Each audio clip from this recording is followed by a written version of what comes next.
I'd like to take a moment to thank my channel members for your continued support. Thank you, and consider joining today for added perks and exclusive content.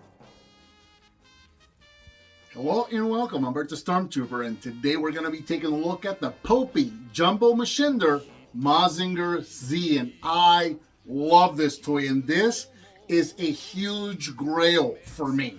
Released originally in 1972, this guy came out in Japan. He was not made available in the US. So I've told the story before here of how I came to have a Shogun Warriors Great Mazinger or a Mazinger when I was a kid, and I always wondered why I could never find this guy. This was just not available in those jumbos. Why did they go with Great Mazinger? Why did they never make Mazinger Z? Where I grew up, growing up in Puerto Rico, Mazinger Z was like, before there was Transformers and Mask and G.I. Joe and all of that, Mazinger Z was the cartoon that we were running home to watch every day after school. And of course, Mazinger Z ended, they went into Great Mazinger, and about that time, that show started kind of losing popularity, and you know, we started getting He-Man and Transformers, and we kind of started moving on. So I wasn't as exposed to Great Mazinger as I was to Mazinger Z. This was the main guy when I was growing up. Always wondered why would they put out a toy of Great Mazinger but not of Mazinger Z? Well, that's why they never released this guy in the US. So this is an original Popy Jumbo Machinder that I got from Japan recently. So like I mentioned, absolute grail find for me. I'm so proud of this guy. Like I said, originally released in 1972, he does measure approximately 24 inches or 2 feet, just like the rest of the Jumbo Machinders or the Shogun Warriors. And it's the representation of the guy on my shirt, Mazinger Z, which was the predecessor to the Great Mazinger, a guy that we've seen a couple of times now here on these Shogun reviews that I've been starting to do it recently, right? So this guy was the predecessor to this guy, and they told the story basically on the show. The very last episode of the show, they destroyed this guy. They just completely destroyed him. That's one thing with Japanese anime, is that they move on from things, right? So they'll go from one season to the next or from one year to the next, and they will destroy the status quo. They'll keep a couple of characters just to keep the continuity, but then they'll move on to new characters and new stories.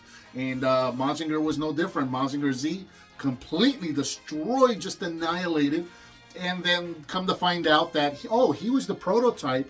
Great Mazinger was actually the completed robot. Great Mazinger came to the aid of Mazinger Z. They did defeat the bad guy, but he was ultimately completely destroyed. The show moved on with Great Mazinger. There's a lot more detail to that. That would take hours. This video would be way too long if I went into detail. I'm sure some folks are going to want to comment with all the nitty-gritties. I know this is just the overview because there's just not enough time in a day or in a video to tell the whole thing. That's just kind of the overview. So yeah, this guy, like I said, I got him from Japan recently, and he's a little basic now. And that's because he was the first one, released in 72. The whole idea with these guys, as I mentioned before, is that these guys were very basic, very simple, very cheap toys, and then they had all of these other accessories that were available that you could purchase separately. So you can see Mazinger here comes with his missiles. So he's got 4 missiles on his shoulders, and then he's got 10 missiles, 5 on each leg. But there's no launchers. The launchers were actually sold separately, and they would be the same kind of launchers that you would see here with Great Mazinger. The same kind of launchers. You could buy those separately. He had different kind of launchers that you could get. You could get the wings, the Jet Scrander. You could get that. You could also get let me look behind me here. You could get a kit of iron cutters. So you would get 2 launchers. The launchers that were available for him were yellow. This is a red one because this one came out for right beam. And then of course the iron cutter, which was one of his weapons on the show. So you could replace his fists with an iron cutter. I thought about swapping one of the fists out with the iron cutter, but the color difference is just so drastic that I decided against it. So I just kind of leave this off to the side. They had all kinds of crazy, they had like these cannons that would shoot like these big plastic balls. They even had like a water cannon. So he had like a little backpack that you would fill up with water, and it would actually, you know, the gun would shoot water. all kinds of attachments that you could get for this guy, but this is the basic guy right here. No launchers, no nothing. But yeah, you could, you know, remove his fist. They just pop on and off. Put on one, we'll use this one. Just for the example, we just pop that one back right on there. Just like that. I don't have the firing plug for this guy, but you would just, you know, plug that into the spring, press the button, and this would fire off. This is kind of a part of a project that I'm working on right now, so there's no plug right there. So it's just kind of simply static. So yeah, that's the way it worked.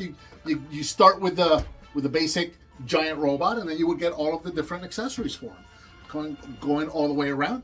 So you can see what Mazinger Z looks like, and you can see all the similarities between him and Great Mazinger. They are related after all, right? He does have the wheels on the bottom of the feet. Now this guy, just like with a lot of the Jumbo Machinders and a lot of the Shogun Warriors, there was different versions of them. The version 1, which is like the most rare one to find. This is a version 2, which is the most common. Version 3 is almost identical, with the pilder being a little different. Now the pilder is removable. It's got this little plug on the top of the head right there, so you can just pop that right out. There's a little plug at the top of the head, and then there's a slot with a hole on the bottom of the pilder right there. So the hover pilder would just actually just come up. These stickers here will represent the wings that would come down, and then he would hover along that way. Version 3 replaced, I don't know if they remolded the pilder or if they just give them different stickers, but they went from representing the hover pilder to representing the jet pilder. Again, during the show, the hover pilder was destroyed. They made a replacement, and instead of making him a hover, they made it a jet vehicle. So yeah, that's about it really for as far as features for this guy. This guy really is more of a display piece as is, unless you get any of the attachments and stuff like that. You know, you're just kind of going to roll him around. That's about it. Maybe pop off his fist and throw him and just yell rocket punch as you're throwing him at your little brother. Articulation-wise, the head can turn side to side, and the shoulders can move forward and backwards all the way around. And that's really kind of about it, really. There's a couple of comparisons. We already saw him with the Great Mazinger. Here he is with my light-up Mazinger Z. So you can see the colors. I always found very interesting the color choices that were made for these toys. I don't know if they were just going for something a little more colorful because these were aimed at kids or what, but I always find it interesting that the arms and their legs were this light blue, and this goes across pretty much all of the Jumbo Machinders and Shogun Warriors. Like, they all have this blue kind of a theme with the arms and the legs. As you can see, the shoulders would have been black, same as the body. Arms and legs would have been silver. So that's just such an interesting contrast right there. But that's what the paint job on the or the deco on the show would have looked like. I like to compare these guys. If you frequent my channel, you know that I do Transformers. So I like to compare these guys to Scorponok, this G1 Scorponok right here, just because Scorponok was the largest Decepticon that was released in the US.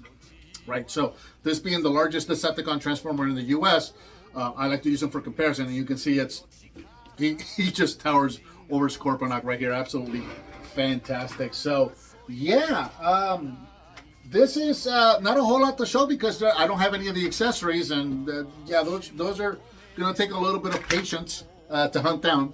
But here he is one more time with the Great Mazinger, so you can see I guess the prototype eventually became the prototype in the finished version. It's just such a cool thing to have both of these now. This is one that I've wanted ever since I was a little kid. An absolute grail of a find for me. Super happy that I finally got it. And I think that about does it for the 1972. I can't believe this thing is older than I am. Popy Jumbo Machinder Mazinger Z. What did you think of this figure? Let me know down in the comments. Give me some thumbs up. Subscribe, hit that bell icon so you're notified when I upload a new video. I've got a donate button up there if you want to. I also offer channel memberships. If you want to do either one of those, I greatly appreciate it. Please share with your friends if you like what you see, and I'll talk to you next time.